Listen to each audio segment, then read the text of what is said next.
करता करय न कर सकै गुरु करे सो होय। तीन लोक नौ खंड में गुरु से बड़ा न कोई। आप सभी प्रिय साधक एवं साधिकाओं को आपके प्रिय चैनल सुगम्य जीवन अनुसंधान केंद्र पर मैं श्री पुष्पेंद्र गुरुजी आप सभी का स्वागत करता हूं। मेरे प्रिय साधक एवं साधिकाओं, इस चैनल के माध्यम से आपको कई साधनाएं दी जा चुकी हैं। जैसे अप्सरा की हमने 12 साधनाएं लगभग इस चैनल पर प्रकाशित की है। इसी प्रकार हमने सट्टा से धन प्राप्त करने की भी 14 साधनाएं प्रकाशित की हैं। उन सभी साधनाओं के लिंक हमारे इस वीडियो के डिस्क्रिप्शन में आपको मिल जाएंगे।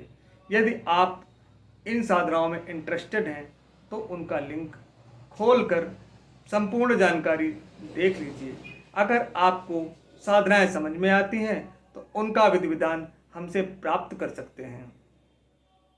जो साधक अभी नए हैं, उन्होंने गुरु दीक्षा नहीं ग्रहण की है, तो वो किसी भी रविवार हमसे संपर्क करके हमसे गुरु दीक्षा ग्रहण कर सकते हैं। गुरु दीक्षा ग्रहण करने का हमने कोई शुल्क निर्धारित नहीं किया है। आप अपनी इच्छा के अनुसार हमें शुल्क प्रदान करेंगे। यदि कोई साधक हमारे केंद्र से जुड़ना चाहता है, उसके लिए हमने इस वीडियो के डिस्क्रिप्शन में अपने व्हाट्सएप ग्रुप, फेसबुक और टेलीग्राम ग्रुप के लिंक को साझा किया है। जो साथी जुड़ना चाहें, डिस्क्रिप्शन में जाकर लिंक पर क्लिक करके हमसे जुड़ सकते हैं। अगर आपने इस वीडियो को यहाँ तक देख लिया है तो अब आप इस वीडियो को स्किप करके ना देखें। अगर आपने स्किप किया तो फिर आपको ये वीडियो समझ नहीं आएगी। बाद में फिर आप पूछेंगे कि गुरुजी आपने आधी जानकारी दी है। पूरी जानकारी प्राप्त करने के लिए इस वीडियो को बिना स्किप किए हुए देखिए। और वीडियो अगर आपको पसंद आ रही है तो इसको लाइक कर दीजिए और कमेंट में जय श्री राम लिखिए, जय महाकाल लिखिए। साधकों, आज मैं आप सभी को मुंजा साधना से परिचित कराने जा रहा हूँ। साधकों, यह साधना कई कामों को करने में जानी जाती है। इस साधना का शुरुआत बहुत समय पहले हुआ था। ये साधना हमारे वीरों महाराजाओं ने कर रखी थी। आज इस साधना का लुप्त प्राय हो चुका है। ये साधना बहुत ही कम लोग जानते हैं। इस साधना को हमारे पूज्य श्री गुरुदेव ने बहुत ही कठिनता से प्राप्त करके हम सबको दिया है। वही साधना मैं आप सबके सामने प्रस्तुत कर रहा हूँ। साधकों, मुंजा एक बच्चा होता है। जो बच्चा अल्प आयु में ही मर जाता है वो मुंजा बनता है। उसमें बहुत ही ताकत होती है। साधकों, यह मुंजा आपको नोट बरसाने के काम कर सकता है। किसी भी वस्तु को इधर से उधर लाने ले जाने में काम कर सकता है। इससे आप कहीं की भी कोई जानकारी पूछ सकते हैं। किसी का रोग इलाज दूर कर सकते हैं। किसी पे कोई भूत बाधा प्रेत हो उसको दूर कर सकते हैं। ऐसे बहुत सारे काम हैं जो ये मुंजा चुटकियों में ही कर देता है, चुटकियों में। तो आप सभी इस साधना को करिए।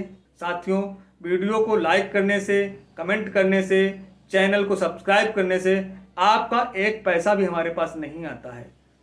तो आप बेफिक्र होके आप इस चैनल को सब्सक्राइब कीजिए, क्योंकि जब आप सब्सक्राइब करते हैं, लाइक करते हैं, कमेंट करते हैं तो हम लोगों का मोटिवेशन जगता है कि हम आपको भी कुछ बताएं। अन्यथा हम आपको क्यों कुछ बताएंगे, हमें क्या पड़ी है। तो हमारा मोटिवेशन बढ़ाने के लिए, अपना ज्ञान बढ़ाने के लिए हमारा सहयोग करें। इस चैनल को लाइक, सब्सक्राइब और कमेंट जरूर करें। तो चलो देखो आगे का वीडियो। ये साधना वही साधक करें जिनका दिल थोड़ा मजबूत हो, जो छोटी छोटी बातों पे घबराते ना हो, जिनको कोई बीपी, हार्ट ब्लड प्रेशर आदि समस्याएं ना हो, जो अंदर से मजबूत हो, निडर हो। ऐसे साधक इस साधना को करें, क्योंकि यह उग्र साधना है। इसमें जो मुंजा है वो उग्र रूप में आता है और साधक की पहले परीक्षा लेता है।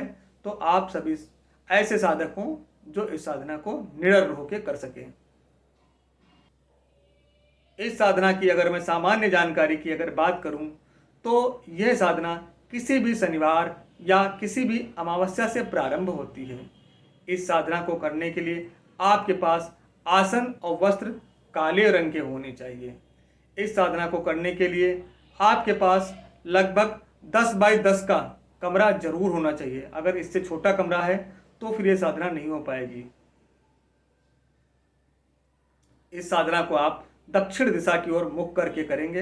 यह 3 दिन की साधना है और जब तक 3 दिनों तक साधना चलेगी तब तक उस साधना कक्ष में कोई दूसरा व्यक्ति प्रवेश बिल्कुल भी नहीं करना चाहिए।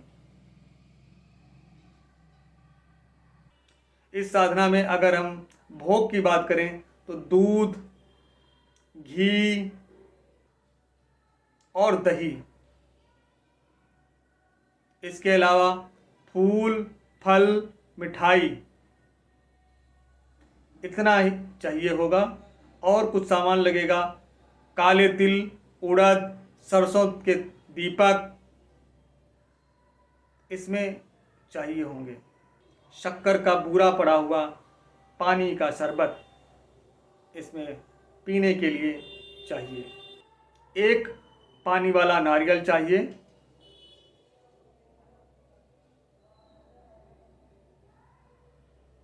कुमकुम रोली चाहिए। इसके अलावा और कुछ नहीं चाहिए। अब मैं इसका अगर विधि विधान बात करूं कैसे साधना की जाएगी, तो साधक सबसे पहले दिन सारी चीज़ों की तैयारी कर लेगा और अपने कमरे में कुमकुम और रोली का एक त्रिभुज बनाएगा। उस त्रिभुज की प्रत्येक भुजा 5 फुट की होनी चाहिए। उस त्रिभुज के अंदर साधक एक तिकोने आकार का हवन कुंड तैयार करेगा। त्रिभुज के जितने भी कोने हैं, यानी कि 3 कोने हैं, तीनों कोनों पर आपको एक एक सरसों के तेल का दीपक रखना होगा और जितने कोने आपने हवन कुंड में बनाए हैं वो हवन कुंड के भी कोनों पर एक एक सरसों के तेल का दीपक रखना होगा। अब जो बचा आपका घी, दूध और दही, ये आपको अपने जो त्रिभुज बड़ा वाला बनाया है उसके लाइनों पर बीच में आपको तीनों ओर रखना होगा। इसके बाद में आप इस साधना को प्रारंभ करेंगे। सामने आप नारियल का जो आपने जटा नारियल खरीदा है पानी वाला, उसको स्थापित करेंगे, उसको ही मुंजा मानेंगे, उसी को आप पूजन देंगे। पूजन के लिए आपको फल, फूल, मिठाई और शरबत की ज़रूरत पड़ेगी। इससे आपका पूजन हो जाएगा। पूजन के बाद में आपको 11 मालाओं का जाप करना होगा और जब तक जाप समाप्त ना हो तब तक आपको उस बड़े त्रिभुज से बाहर नहीं निकलना है। जाप समाप्त हो जाने के बाद में आपको हवन करना है। हवन के लिए आप वही दूध, दही, घी से हवन कर सकते हैं। अगर आपको तामसिक साधना करनी है तो इसकी जगह पे शराब और मांस का प्रयोग कर सकते हैं। सात्विक करेंगे तो दूध, दही, घी का हवन चलेगा। अगर आप तामसिक करते हैं तो फिर आपको शराब और मांस के टुकड़ों से हवन किया जाएगा। यह साधना वैसे तो 3 दिन की है, लेकिन अगर आपको अनुभव हो गए साधना में और 3 दिन में मुंजा प्रत्यक्ष नहीं हुआ तो फिर इस साधना को आप तब तक करिए जब तक मुंजा प्रत्यक्ष नहीं हो जाता। 3 दिनों में अगर अनुभव ना हो तो साधना बंद कर दें। मेरे प्रिय साधकों, ये मुंजा बहुत ही ताकतवर होता है। अगर आपने इसको सिद्ध कर लिया तो किसी और शक्ति को ज़्यादा सिद्ध करने की जरूरत नहीं है। सारे काम इसी से हो जाएंगे। इसीलिए मेरा कहना है कि यदि आपको थोड़े से भी अनुभव हो तो फिर आप इस शक्ति पर मेहनत कीजिए। जितना भी समय लगे मुंजा आपको सिद्ध हो जाएगा। एक बार आपने सिद्ध कर लिया फिर आपकी कहानी फिट हो जाएगी। तो ये कुछ मुंजा की साधना की विधि विधान था, सामग्री मैंने बताई है। जिस साथी को मंत्र चाहिए या पूर्ण विधि विधान चाहिए वो हमसे हमारे व्हाट्सएप नंबर पर संपर्क करे और आपको ये साधना प्रदान की जाएगी। इसका बहुत ही छोटा शुल्क रखा गया है, क्योंकि हमारे जो दीक्षित साधक हैं उनको हमारी ओर से ये साधना करवाई जाती है, और जो दीक्षित नहीं हैं वो अपने गुरु के माध्यम से साधना करेंगे और हमसे विधि विधान प्राप्त करेंगे। तो आज की जानकारी आप सब लोगों को पसंद आई होगी। अगर आपको ये वीडियो पसंद आए तो आप इस वीडियो को लाइक कर दीजिए, इस वीडियो पर कमेंट कर दीजिए। आज की वीडियो यहीं समाप्त करते हैं, मिलते हैं नेक्स्ट वीडियो में।